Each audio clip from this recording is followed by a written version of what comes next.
The woman began to struggle violently and shouted even louder. "Chase, you can't do this to me. You know how Jock feels about me. Do you really want to break his heart?" Her words hit close to his heart, causing his originally firm resolve waver. He wanted to vent his anger and give this woman a good telling off, but what would Jack think if he knew? He was completely unaware of everything. Mary was right. Jack loved her like crazy. Even if Chase really wanted to tell him the truth, it would be a major overstepping of their friendship.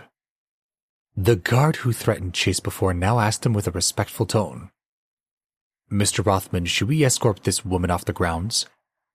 Mary screamed in defiance. "Chase, you can't do this to me. Jack would hate you if he knew." Chase frowned. In the end, he shook his head at the security guards. Forget it. Of course, it wasn't for her sake, it was for Jack. When the guards heard this, they stepped away from her. Shane wasn't so forgiving. "From now on, you're not allowed to step foot in our hotel. We don't welcome people who cheat on their partners." Mary heaved a sigh. It could have gone worse. She hurried off the hotel grounds. The two security guards turned to look at Chase nervously. Shane spoke apologetically. "Mr. Rothman, I have wronged you by not training my staff well enough." Chase shook his head, feeling generous. "Forget it, the case is closed. Thank you for throwing out that horrible man." Shane sighed in relief. He took the opportunity to hand over his business card. "This is my personal contact info. From now on, the doors to our hotel are always open to you. Consider yourself a VIP member. In the future, when you want to visit, just contact me directly. I'll handle all arrangements." "Then thank you, Mr. Watson." Chase didn't really care for the ceremony and put the card in his pocket. The affair at the parking lot had only lasted a few minutes, and Chase was still thinking about his daughter in the hospital. He didn't hang around for long. Shane knew Chase was going to the hospital, so he sent his personal chauffeur to drive him. The moment he arrived, Chase saw two burly men standing by the door of his daughter's ward. They looked intimidating, so he was concerned. A third man was sitting on the lounge chair beside the door and came over with a smile. "Mr. Rothman, I'm so sorry. Please don't be alarmed by my men over there." Although the man had a kind smile and a respectful tone, Chase could still sense an aura of confidence in him. "Do I know you?" Chase didn't recognize the men in front of him, so he became suspicious. "No, we haven't met before. A subordinate of mine had a misunderstanding with you, sir. My name is Chuck Stevens. I'm here to apologize personally." He spoke nervously. Chase's frown deepened. Suddenly, a memory flashed through his mind. Rod and Morris, the leaders of the thugs from the incident with the motorcycle. Just when Chase was about to ask more, he saw through the glass on the door and noticed a young woman playing with his daughter.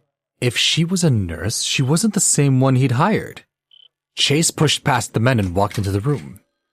He glared at her and shouted the moment he entered the room. "Who are you?" The beautiful woman in the ward had an astonished look on her face and only reacted when she saw Chuck run in after Chase. "You must be Mr. Rothman, right? My name is Eliza Stevens."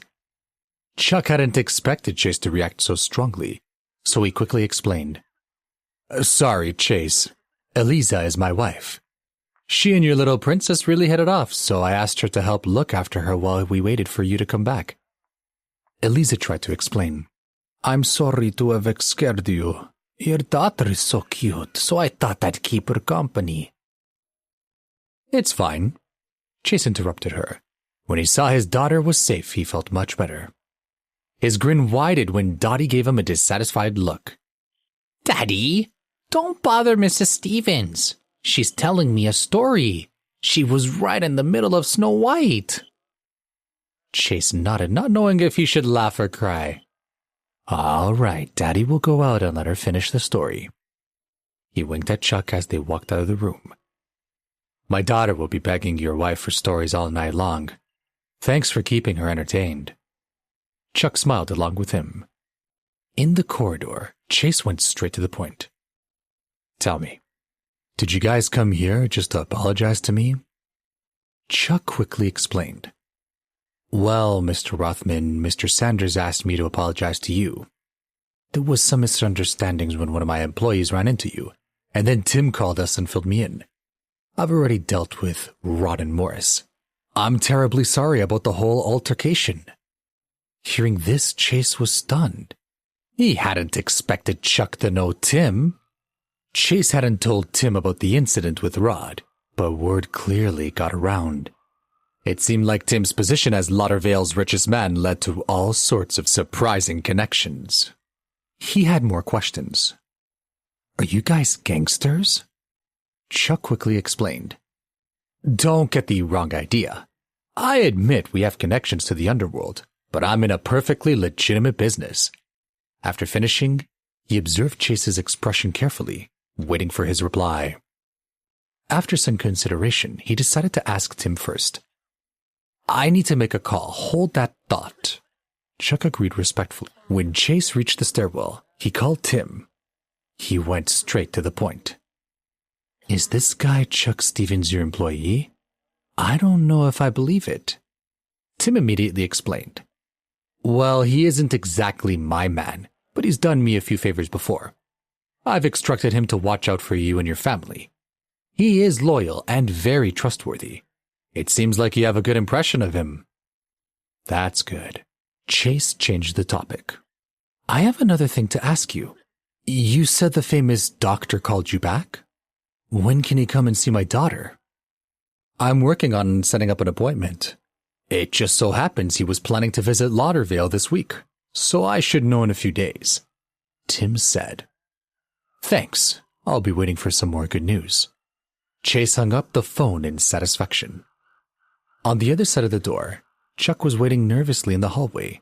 He knew that his chances of getting on Chase's good side depended on his attitude when he came back. Chase returned to the hallway. From now on, I'm trusting you to keep my wife and daughter safe. I hope you don't disappoint me.